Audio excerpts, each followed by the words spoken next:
মৰমৰ তৃতীয়মান শ্ৰেণীৰ ছাত্ৰ ছাত্ৰীসকল তোমালোকৰ ভাষাৰ আজি পাঠ নং 2 অৰ্থাৎ আমি যি আমাৰ চতুৰ্থ ষান্মাসিকত আহিবলগীয়া পাঠ নং 2 জ্ঞানী ল'ৰা এই কবিতাটো আমি পঢ়িম আৰু পঢ়ি পেলাই ইয়াৰ অৰ্থবোৰ বুজিম লগতে ইয়াৰ প্ৰশ্নবোৰ সমাধান কৰিম কাৰণ এই পাঠটো যদি তোমালোকে বুজি নোলোৱা তেতিয়াহ'লে কবিতাটো মুখস্থ কৰিবলৈ অকমান তোমালোকে কঠিন পাবা এতিয়া যদি তোমালোকে প্ৰথমবাৰ মোৰ চেনেলটোলৈ আহিছা তেতিয়াহ'লে চেনেলটো সাবস্ক্ৰাইব কৰি দিবা আৰু যদি ভিডিঅ'বোৰ ভাল পোৱা তেতিয়াহ'লে লাইক কৰি শেয়াৰ কৰি দিবা আমি দেৰি নকৰি পেলাই প্ৰথমে কবিতাটো বুজি লওঁ আহাচোন আৰু আমি পঢ়ো প্ৰথম আমাৰ কবিতাটোৰ নাম আছিল জ্ঞানী ল'ৰা আমাৰ প্ৰথম বাক্যত কি লিখিছে আনৰ অহিত চিন্তা নকৰে যিজন নকয় যি অসত্য বা অপ্ৰিয় বচন দুখ এৰি আনৰ যি গুণকহে ধৰে অৰ্থাৎ মানুহ মাত্ৰেই দুখ আৰু গুণ দুইটাই থাকে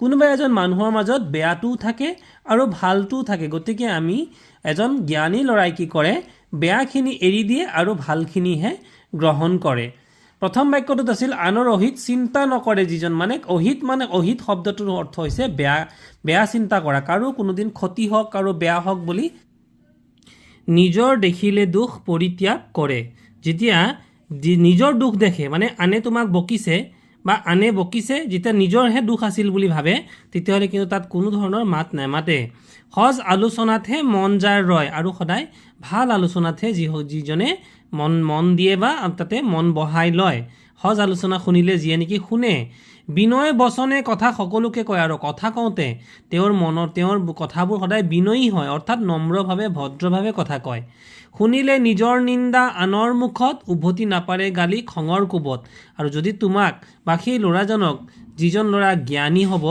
যদি আনে নিন্দা কৰে তেতিয়াহ'লে বা আনে গালি গালাজ কৰে তেতিয়াহ'লেও কিন্তু তেওঁ খঙৰ কোবত ওলোটাকৈ কিন্তু কি নাপাৰে গালি নাপাৰে পিতৃ মাতৃ আজ্ঞাবাণী কৰে শিৰোগত সৰ্বদাই কৰে কাম সাধু মনোমত মানে মা দেউতাৰ যি আজ্ঞা মানে হৈছে আদেশ কিন্তু শিৰোগত কৰা অৰ্থাৎ মাথা পাতি শিৰ নত কৰি শুনি লোৱা মা দেউতাই যি কথা শুনিবলৈ দিয়ে বা কৰিবলৈ দিয়ে সেয়া কিন্তু কৰে মা দেউতাৰ মা দেউতাৰ আদেশ কেতিয়াও কিন্তু অমান্য নকৰে সৰ্বদাই কৰে কাম সাধু মনোমত যিকোনো কাম সাধু মনত মানে মনত সৎ উদ্দেশ্য বা সৎ ভাৱ ৰাখি পেলাই কামবোৰ কৰে পৰদ্ৰব্য দেখি কৰে লোভ সম্বৰণ মানে আনৰ বস্তু যদি ভাল দেখে আনৰ হাতত যদি ভাল কিবা এটা দেখে কেতিয়াও কিন্তু তাই সেইটো লোকে লোভ নকৰে লোভ সম্বৰণ নিতে শিকে এনে ভদ্ৰ আচৰণ আৰু দিনক দিনে যিমান ভদ্ৰ যিবিলাক আচৰণ ভাল যিবিলাক আচৰণ এই আচৰণবোৰ শিকি গৈ থাকে আৰু ভাল আচৰণবোৰহে লয় জ্ঞানী ল'ৰা বুলি তাক কয় সৰ্বজন মানে হৈছে সকলোৱে তেতিয়া সেইজনক কি বুলি কয় জ্ঞানী ল'ৰা বুলি কয় আৰু এই যে জ্ঞানী বানানটো বৰ্গীয়া জ আৰু নিয় এই দুটা আখৰ লগ লাগি পেলাই বৰ্গীয়া জয় ন্যায় জ্ঞ হৈছে গতিকে এইটো হৈছে জ্ঞানী গতিকে ছাত্ৰ ছাত্ৰীসকল তোমালোকে মনত ৰাখিবা বৰ্গীয়া জ যোগ নিয় সমান বৰ্গীয়া জয় ন্যায় জ্ঞ আৰু নিয় যোগ বৰ্গীয়া জ হ'লে ন্যয়জয়ন জ ইয়াতে ৰঞ্জন শব্দটোত ব্যৱহাৰ হৈছে জ্ঞানী ল'ৰা বুলি তাক কয় সৰ্বজন তেনে ল'ৰা সকলোৰে নয়ন ৰঞ্জন মানে হৈছে চকুৰ মণি অৰ্থাৎ অতি মৰমৰ গতিকে নয়ন ৰঞ্জন আৰু এই ৰঞ্জন বানানটোত ন্যয়জয়ন জ নিয় আগত থাকিলে ন্যয়জয়ন জ আৰু নিয় যদি পিছত থাকে তেতিয়াহ'লে জয় ন্যয়জ্ঞ গতিকে বৰ্গীয়া জ আৰু নিয় এই দুটা যুক্তাক্ষৰ তোমালোকে মনত ৰাখিবা সদায় ইয়াৰ স্থানৰ পৰিৱৰ্তনৰ লগে লগে যুক্তাক্ষৰটোৰ আকাৰৰো কি হৈ যায় পৰিৱৰ্তন হৈ যায় গতিকে মৰমৰ ছাত্ৰ ছাত্ৰীসকল এই কবিতাটো অতি সুন্দৰ এটা কবিতা এই কবিতাটো লিখিছিলে আচলতে ধনাই বৰা আমাৰ কবিৰ নাম হৈছে ধনাই বৰা আৰু এই দেখিছে তোমালোকে ইয়াতে যে ডাঙৰজনৰ গুৰুজনৰ কথা আদেশ তেওঁলোকে পালন কৰে গতিকে এই আছিল কবিতাৰ তাৎপৰ্য গতিকে ইয়াৰ পিছতে আমি ইয়াৰ প্ৰশ্নোত্তৰবোৰ সমাধান কৰিম মোৰ ছাত্ৰ ছাত্ৰীসকল এইবাৰ আহাচোন আমি জ্ঞানী ল'ৰা এই কবিতাটোৰ আমি প্ৰশ্নোত্তৰবোৰ সমাধান কৰোঁ এই কবিতাটো লিখিছিলে কোনে ধনাই বৰা গতিকে ওপৰতে তোমালোকক লিখি দিছোঁ কবিৰ নাম তোমালোকে কিন্তু মনত ৰাখিবা গতিকে এবাৰ প্ৰথমটো প্ৰশ্ন আছিল আলোচনা কৰোঁ আৰু লিখোঁ আহা খঙৰ কোবত কি কৰিব নালাগে উত্তৰটো হ'ব খঙৰ কোবত কাকো গালি পাৰিব নালাগে গতিকে মৰমৰ ছাত্ৰ ছাত্ৰীসকল তোমালোকে ভিডিঅ'টো এনেকৈ ৰখাই লৈ পেলাই পজ কৰি লৈ পেলাই লিখি ল'বা দ্বিতীয়টো অৰ্থাৎ খ নম্বৰ প্ৰশ্ন কিহৰ প্ৰতি লোভ ত্যাগ কৰিব লাগে পৰদ্ৰব্যৰ আনৰ বস্তুৰ প্ৰতি পৰদ্ৰব্য শব্দটোৰ অৰ্থ ব্ৰেকেটত মই ইয়াত লিখি দিছোঁ। পৰদ্ৰব্য মানে হৈছে আনৰ বস্তুৰ প্ৰতি লোভ ত্যাগ কৰিব লাগে। আমি কেতিয়াও আনৰ বস্তুৰ প্ৰতি লোভ কৰিব নালাগে। তাৰপিছত দিছে আমি কেনেধৰণৰ আচৰণ শিকিব লাগে। ভদ্ৰ আৰু সদাচাৰৰ আচৰণ আমি শিকিব লাগে। ঠিক আছে, এইটো হৈছে গ নম্বৰ প্ৰশ্নটো, যে আমি সদায় ভদ্ৰ হ'ব লাগে আৰু সদাচাৰ, সদাচাৰ মানে সৎ আচাৰ, সেই আচৰণটোৰ কথাই কৈছে সদাচাৰ। সৎ মানে হৈছে ভাল, গতিকে ভাল আচৰণ আমি সদায় শিকিব লাগে। ঘ নম্বৰ প্ৰশ্ন, আমি কাৰ মনোমত কাম কৰিব লাগে। আমি সাধু মনোমত কাম কৰিব লাগে, অৰ্থাৎ আমি যিকোনো কাম কৰোঁতে আমাৰ নিজৰ মনটো সাধু হ'ব লাগে, সৎ হ'ব লাগে বা সৎ উদ্দেশ্য আগত ৰাখিহে আমি কাম কৰিব লাগে। এই হৈছে ঘ নম্বৰ। তাৰপিছত 2 নম্বৰ প্ৰশ্ন, চোৱা কোৱা আৰু কাষৰ বাকচত লিখা। এতিয়া কাষৰ বাকচটো ইয়াত দিয়া নাই। প্ৰথমটো প্ৰশ্ন তোমালোকে আচলতে কিতাপত পাবা যে পদ্যটোত মুঠতে কেইটা শাৰী আছে দেই। এতিয়া অৰ্থটো ইয়াৰ উত্তৰটো হ'ব পদ্যটোত 12টা, মুঠতে কেইটা শাৰী আছে, 12টা শাৰী আছে। তোমালোকে গণি পেলাই চাবাচোন, জ্ঞানী ল'ৰা কবিতাটোত মুঠতে 12টা শাৰী আছে। আৰু খ নম্বৰ প্ৰশ্নটো আছিল যে পদ্যটোৰ প্ৰতিটো শাৰীত কেইটাকৈ আখৰ আছে। উত্তৰটো হ'ব আখৰ যদি আমি বা শব্দ যদি চাবলৈ যাওঁ, প্ৰায় 5টাকৈ শব্দ প্ৰতিটো শাৰীতে কিন্তু আছে। গতিকে উত্তৰটো হ'ব প্ৰতি শাৰীত 5টাকৈ আখৰ আছে। তাৰপিছত গ নম্বৰ প্ৰশ্নটো যে পদ্যটোত বৰ্গীয় জয় নিয়জ্ঞ যুক্তাক্ষৰ কেইবাৰ ব্যৱহাৰ হৈছে। আমাক প্ৰশ্ন সুধিছিল, আচলতে এইটো উত্তৰটো হ'ব 2বাৰ। গতিকে 2বাৰ শব্দ কিহত ব্যৱহাৰ হৈছে। এবাৰ হৈছে জ্ঞানী শব্দটোত আৰু আনটো বাৰ হৈছে আজ্ঞাবাণী শব্দটোত। এই 2বাৰ কিন্তু বৰ্গীয় জয় নিয়জ্ঞ শব্দটো ব্যৱহাৰ হৈছে। বৰ্গীয় জয়ৰ লগত যদি নিয় লাগে তেতিয়াহ'লে আমাৰ কি হৈ যায়, বৰ্গীয় জয় নিয়জ্ঞ হৈ যায়। ঠিক আছে, এইবাৰ তাৰ পৰৱৰ্তী প্ৰশ্ন, তলৰ প্ৰশ্নবোৰৰ শুদ্ধ উত্তৰটো বাছি উলিয়াই সঠিক চিনটো পূৰ কৰা। জ্ঞানী ল'ৰাই কি কৰে বুলি কৈছে। গতিকে প্ৰথম প্ৰশ্নটো কি, যে জ্ঞানী ল'ৰাই কি কৰে বুলি কৈছে। গতিকে জ্ঞানী ল'ৰাই সজ আলোচনাত ভাগ লয়। এইটো আমি চুটিকৈ লিখিলোঁ। তাৰপিছত জ্ঞানী ল'ৰাই কি নকৰে বুলি কৈছে। জ্ঞানী ল'ৰাই কি নকৰে, যে আনক নিন্দা নকৰে, গালি নাপাৰে, আনৰ অহিত চিন্তা নকৰে, মানে আনৰ বেয়া চিন্তা নকৰে, আৰু পৰদ্ৰব্যত লোভ নকৰে, মানে আনৰ বস্তুৰ প্ৰতি কেতিয়াও লোভ নকৰে। গতিকে ছাত্ৰ ছাত্ৰীসকল তোমালোকে ভিডিঅ'বোৰ ৰখাই ধুনীয়াকৈ এইবোৰ লিখি ল'বা।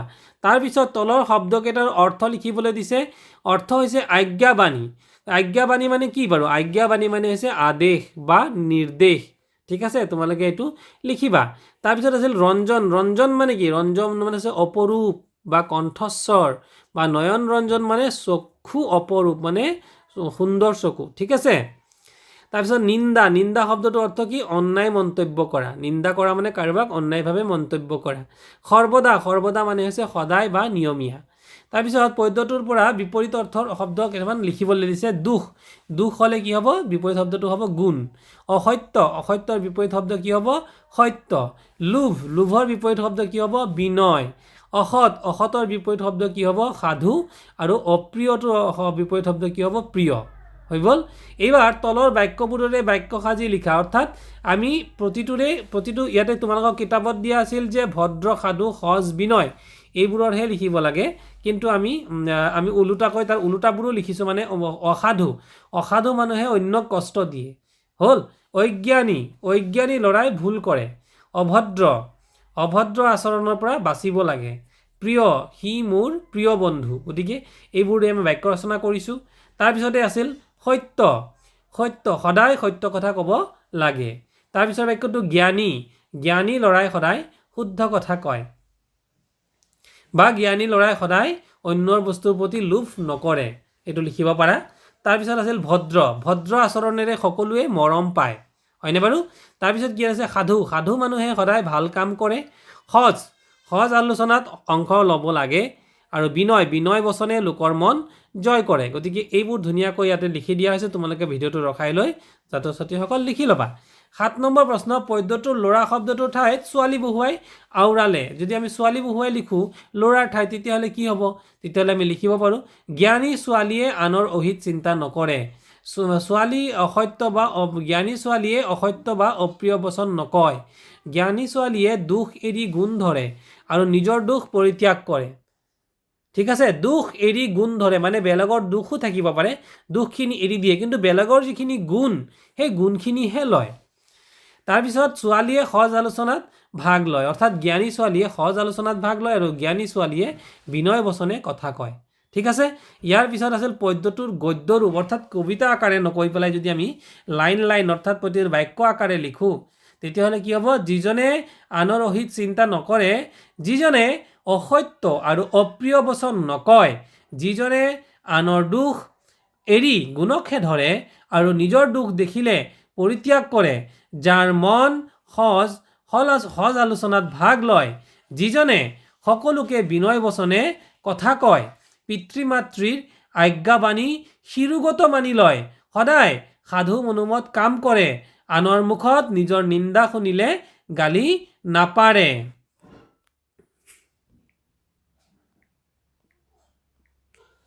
পৰ দ্ৰব্য দেখি লোভ ত্যাগ কৰে আৰু এনে ভদ্ৰ আচৰণ শিকে মানে সদায় ভদ্ৰ আচৰণ শিকে সকলোৰে মতে তাক জ্ঞানী ল'ৰা বুলি কয় তেনে ল'ৰা সকলোৰে মৰমৰ গতিকে মৰমৰ ছাত্ৰ ছাত্ৰীসকল এয়া আছিল জ্ঞানী ল'ৰা পাঠটোৰ বা কবিতাটোৰ প্ৰশ্ন উত্তৰসমূহ আৰু ইয়াতে মই বুজাই দিবলৈ যত্ন কৰিলোঁ যদি তোমালোকে ভিডিঅ'টো ভাল পালা নিশ্চয়কৈ লাইক কৰি পেলাই শ্বেয়াৰ কৰি দিবা যাতে তোমাৰ বন্ধুসকলেও এনেধৰণৰ ভিডিঅ'বোৰ পাই থাকে আৰু লগতে অন্যান্য বিষয়বোৰো যেনে আমি অংক বা পৰিৱেশৰ প্ৰশ্নবোৰো আমি দি থাকোঁ গতিকে ভিডিঅ'টো বা চেনেলটো ছাবস্ক্ৰাইব কৰি থৈ দিবা ধন্যবাদ